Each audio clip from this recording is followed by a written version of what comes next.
Hello friends, welcome back to my kitchen. तो आज मैं आप लोगों के साथ शेयर करने जा रही हूँ ऐसी रेसिपी जो कभी अच्छा खाने का मन होता है, कभी घर पे कुछ लोगों को खाने पे बुलाते हैं तो उस पे आप सिंपल सब्जी से हटकर कुछ अलग बनाना चाहते हैं तो आप बना सकते हैं। तो ये सब्जी मैं बनाऊँगी जो कि आप बहुत ही आसानी से, बहुत ही घर के सामान से ही बन जाएगा लेकिन ये सब्ज़ी देखने में भी अच्छा लगेगा और खाने में तो ये बहुत ही अच्छा लगता है और स्पेशल भी हो जाता है। तो इसे बनाने के लिए ये कच्चे केले का इस्तेमाल करेंगे। कच्चे केले की कई तरीके से सब्जियां बनती हैं, लेकिन ये कच्चे केले का जो कोफ्ता होता है ना, वो बहुत स्पेशल लगता है। सिंपल सी ये दिखने वाली सब्ज़ी कोफ्ता जब बनता है तो बहुत ही ज़्यादा टेस्टी हो जाता है। एकदम लगता है जैसे किसी बाहर का खाना, कुछ रेस्टोरेंट का हो उस तरीके से। तो केले को अच्छे से पहले धोकर साफ़ कर लेंगे, उसके बाद उसे आगे पीछे का जो पोर्शन होता है उसे कट कर देंगे, फिर कुकर में डाल देंगे और उसमें डाल देंगे थोड़ा सा 1 चम्मच कुकिंग ऑयल, जिससे आपका कुकर गंदा नहीं होगा और केला का छिलका का कोई दाग नहीं होगा। बर्तन पे हो जाता है जनरली। तो उसके बाद उसे केला जिस तरीके का हो उस तरीके से आप इस पर सीटी लगाएं। अगर केला बहुत मुलायम हो तो 1 सीटी में ही पक जाता है, लेकिन मेरा थोड़ा सा देखिए कि केला मोटा था तो इसे मैं 1 सीटी तेज़ पे और 1 सीटी कम पे लगाई हूँ। फिर ये बन के पक गया है। अब इसे थोड़ा ठंडा हो जाने देते हैं, फिर इसे छील लेंगे। एकदम आसानी से इसका छिलका उतर जाता है और इसे पहले मैश कर लेंगे। हाथों से कर लें या पोटैटो मैशर से करें, बस अच्छे से मैश करें ताकि गुठलियाँ ना रहें इसमें।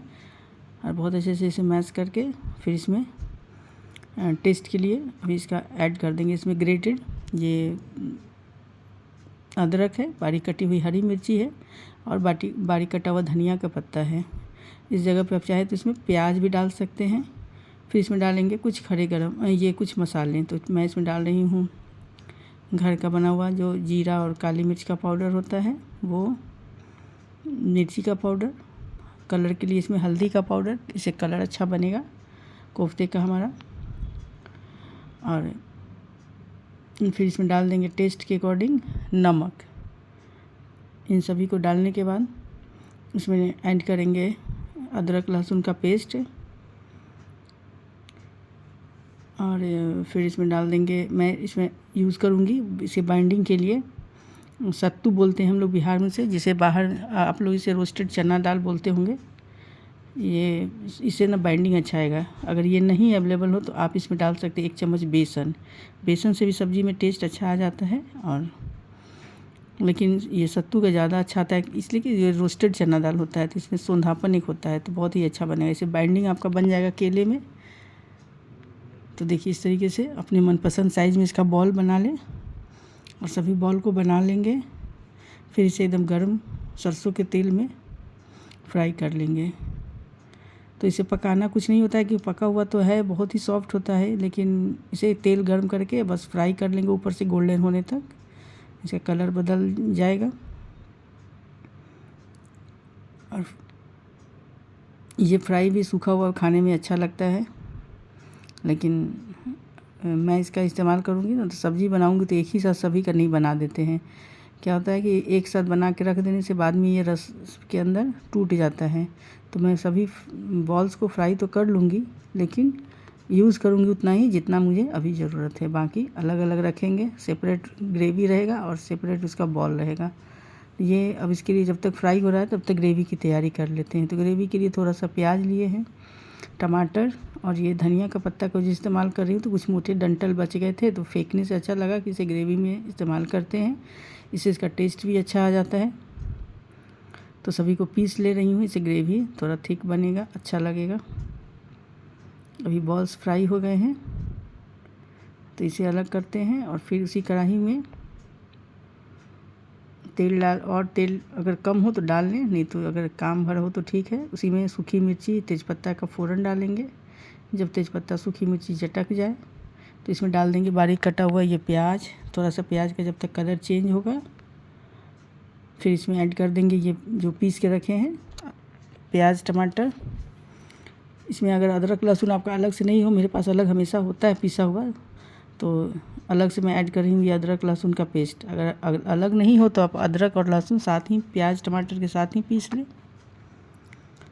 तो मैं हमेशा पीस कर अलग ही रखती हूँ एक, तो इसलिए अलग से इस्तेमाल करती हूँ उसे।